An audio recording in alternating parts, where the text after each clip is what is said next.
Working with the JavaScript canvas is one of my favorite features that they added into HTML5. Beyond the fact that we can now write a semantic web page that makes sense, it's really working with the canvas is where things get fun.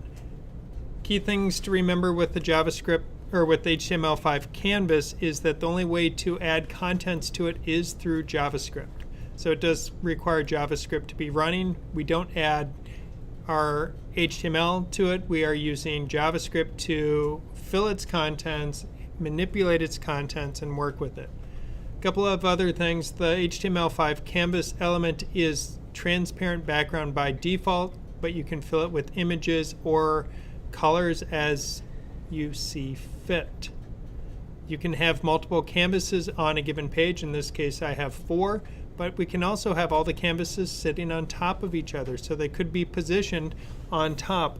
That can be a technique that some game developers use, where they will draw their background elements into one canvas, their sprites into a second canvas, and then their application UI controls into a third canvas, so that you only redraw or change the elements that need changing at any given time. That can give you better performance versus redrawing everything. So we'll look at Canvas in a little bit more detail shortly, but right now, looking at what's going on screen with these animating guys, my little zombie dudes, we'll see that I've listed 3 different timer elements that we have access to inside of JavaScript: set interval, set timeout, and request animation frame. The 4th method that's happening here is I can now use the keyboard controls to move my guy around on screen, which introduces the possibility of, say, I wanted to make a keyboard-based browser game or interactive element or something. But it gives us that possibility. Now, set interval and set timeout have been around since the beginning with JavaScript. We've had access to those for a very long time. Request animation frame is the new kid on the block, and request animation frame has a few extra bonuses on it. Now, if we look here, we'll see I have a little counter score happening in the corners. And request animation frame is currently the loser. It has the lowest number. One of the things that is happening, though, is request animation frame is endeavoring to run at a consistent 60 frames per second. That's what it attempts to do. But set timeout is running at whatever it's been set out, as well as set interval, and theoretically they should be giving me the same results, but they don't. And they're not as predictable of a timing element when we are using these to animate or move things around on screen.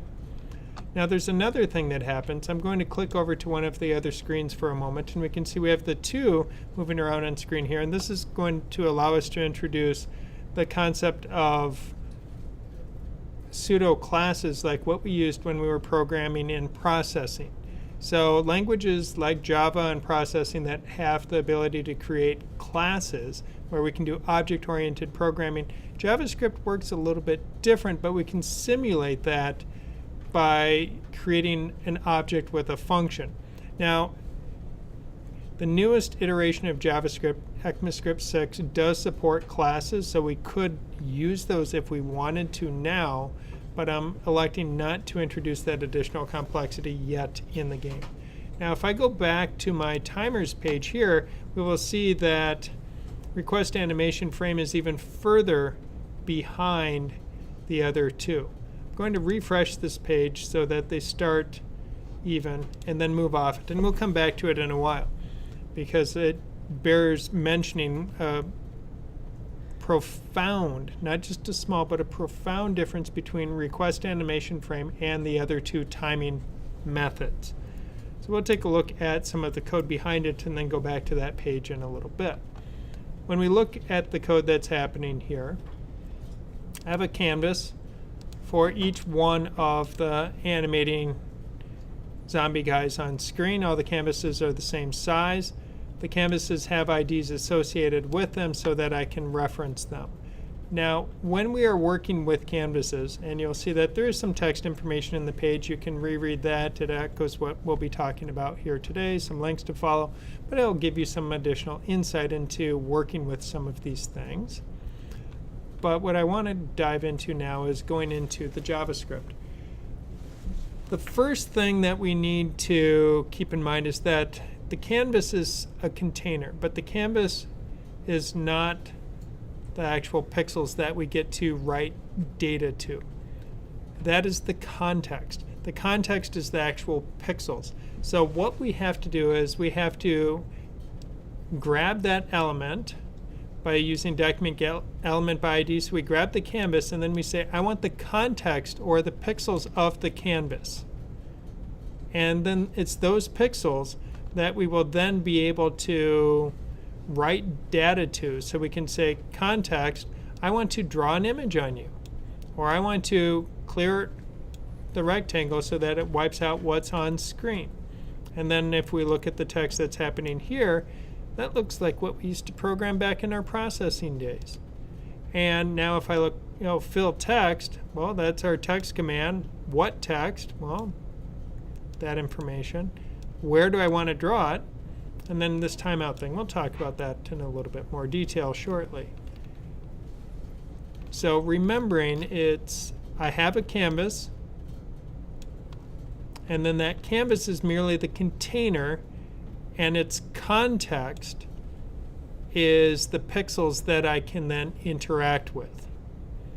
So we have to get the context or the pixels of the canvas to be able to then manipulate them or write to them and make our magic happen. Now, we'll start out with our timeout loop. And the way that loops, timing loops, work inside of JavaScript is I call my function timeout loop,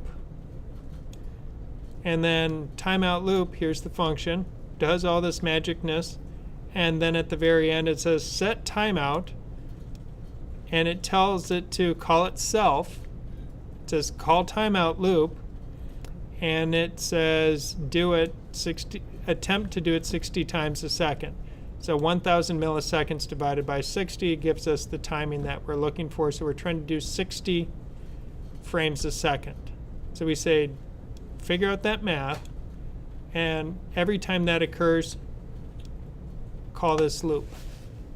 One of the things about set timeout is it is now going to be running in perpetuity until we cancel it. So timeouts and intervals, they run, and we have to set an endpoint. So we actually have to tell them to stop if we no longer want them to run. So they work out a little bit differently. Now, so timeout, set timeout and request animation frame are very similar in how we set them up. We call them, and then they set timeout, call themselves to keep running. Set interval, we say set interval, what function we want to run, and again we're using the same 60 frames a second. We want our interval loop, which is our set interval loop, to be called 60 times a second. So once we say set interval, now it's going to process that and keep running that at its best effort of 60 times per second.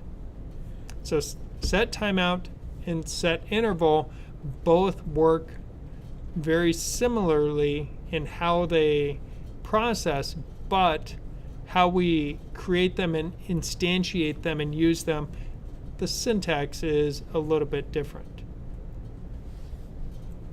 Now, Requestanimationframe, the new kid on the block, is the preferred method for doing animation timing, game timing, and things like that. And here's one of the primary reasons why. If I go back to my timers page, we will see that set interval and set timeout are now significantly ahead of Requestanimationframe. Now if I go over to another tab, come back, we'll see request animation frame. I'll try and switch when it hits 30. So I clicked at 30. So it's now at 30. If I go back, we'll see, oh, 31, 32. But set interval and set timeout kept going. So one of the things that happens is when people started moving away from using Adobe Flash and went to using JavaScript to try and build web games and web experiences, they ran into a problem that the Flash plugin had, which is if it's running but it's not the active tab, it still keeps running in the background, and it will overheat your device, fry your battery, use system resources, and you're like, go away, I don't want to do that. Request animation frame, if it's not the active tab, it throttles itself down to a near paused state. So when I click into a different tab, request animation frame now is not running. The other two loops are still running full speed. Go back. So if we look at request animation frame at 10, I click it over. Go back, now we hit 11, but interval and timeout kept going. So when this is happening, we can see that request animation frame is going to be preferred because it has the ability to self-throttle when it's not the active tab on your screen. So it's important to be respectful of your users and take that into account. Because if you're on a laptop and you left a tab open, you go to a new tab, you don't want to have your battery get fried because something is using system resources in the background. So we're going to concentrate, and all of our Canvas animations and interactives you'll be building will be using request animation frame. But it's good to know that these other techniques do exist for timing. But you shouldn't use them for something that will run in perpetuity, like animation loop for a game. If it's just a simple, quick 2-second loop you want, sure, use set interval or set timeout and run it for 2 seconds and then call it done. So request animation frame. Now I have one tied to the key loop and one tied to the main animation. So we'll look at that. So RAF loop, request animation frame loop. So what we do is we call window request animation frame. Go find that. And here's my request animation frame loop function. Tells context to clear itself, draws the guy into it. He moves, put some text on, and then window request animation frame calls itself. So once this loop is called the first time, it then keeps calling itself until we issue a cancel command. So if we want it to stop, then we would have to put a cancel command in to make that happen. Working with the keyboard here, what we will notice is it's not unlike processing as far as the code of working with it, but I did need to set up listeners. So I need to listen for key down and key up to occur.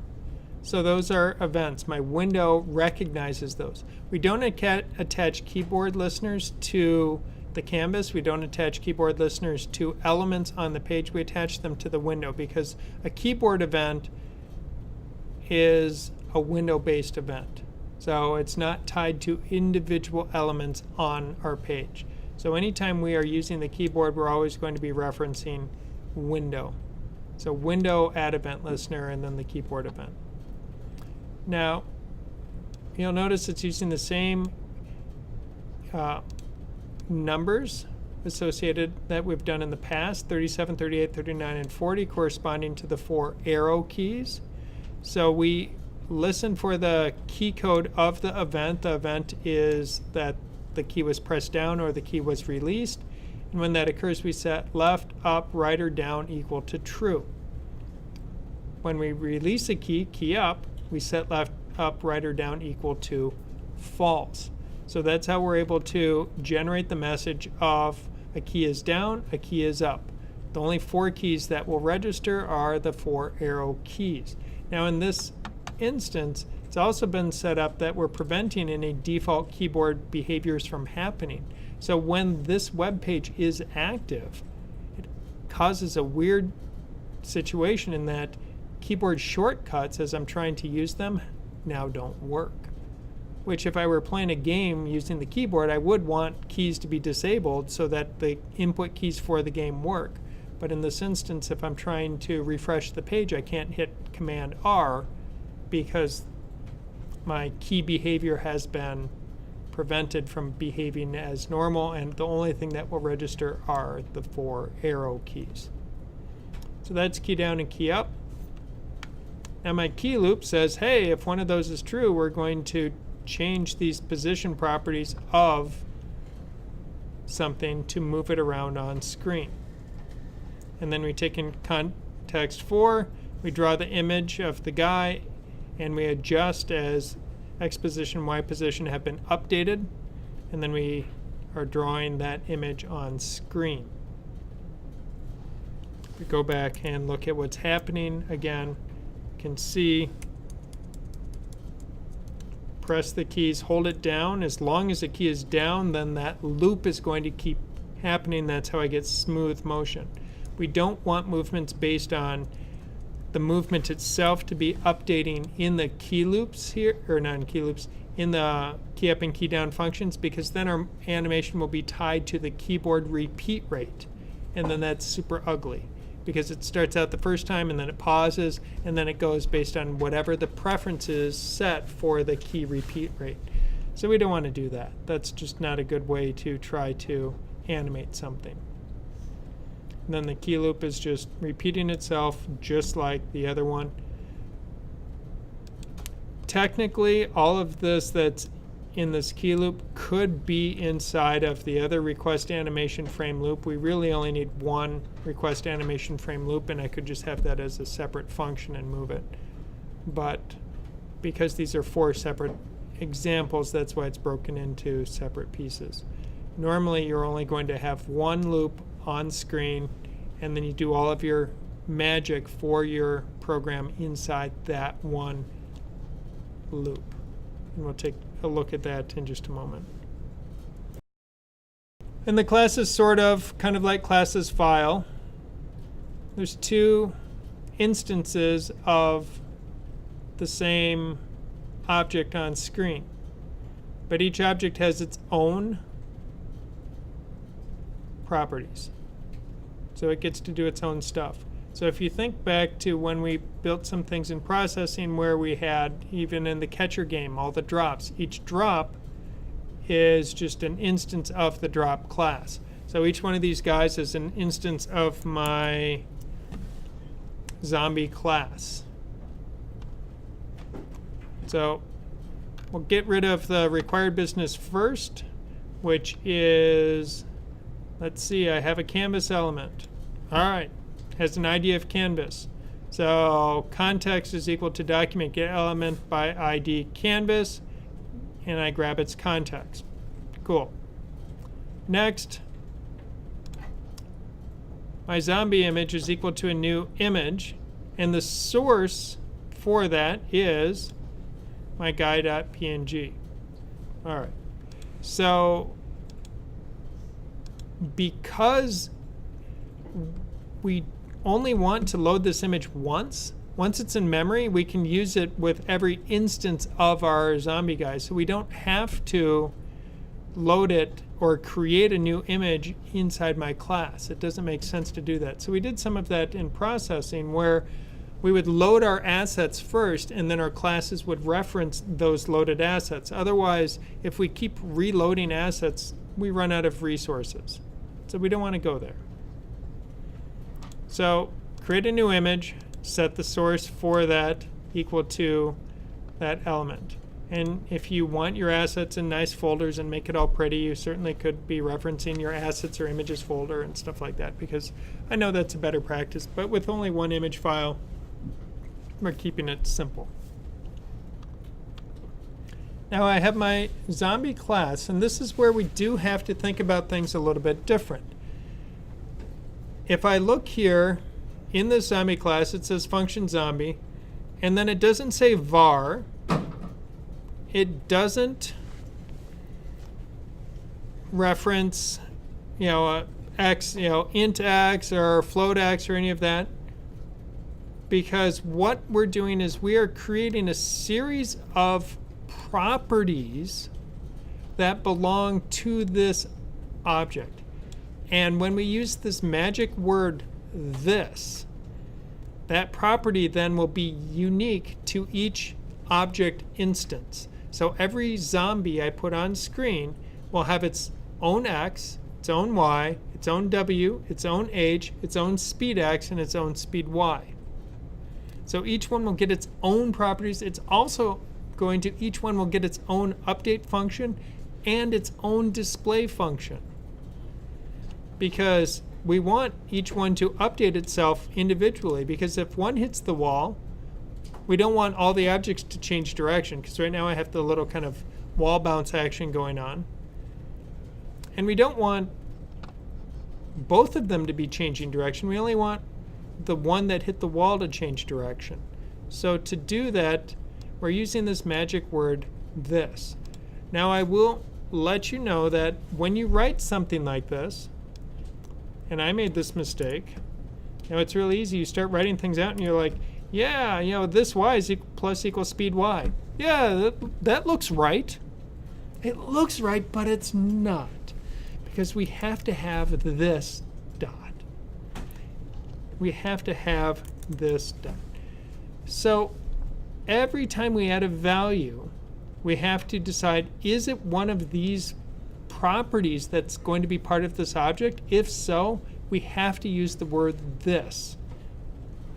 If it's just a general property, like notice under display it says zombie image. It doesn't say this dot context, this dot zombie image. It just says context, draw image, what image, and then we say where and how big. So then it puts it on screen. Those all require this because they're referring to the specific properties of that instance of our zombie creature. This is a really powerful word inside of JavaScript programming. And I promise you that when you try to start adding to this and writing your own code, you will miss the word this more than once. And this will become a problem. And this will become hated. And this will be frustrating. But if you get past it and realize, oops, I forgot of this, and then you can fix it, and then it'll be okay. To create a new version of that class, or an instance of it, then we create our new var and we say it's a new, and what?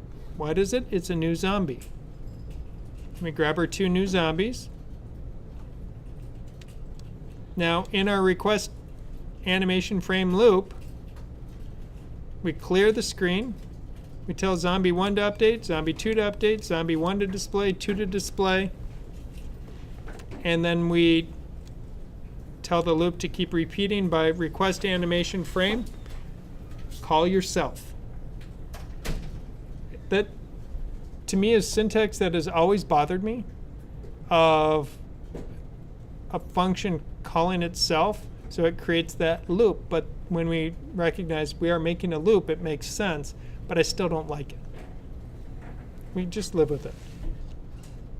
The final thing we have to do is we have to at least start the request animation frame process by saying window request animation frame loop, and then that calls this the first time, and then it just keeps looping itself therever after. That's it. That's all it takes to make that magic happen. And then we get to see the two objects moving around on screen.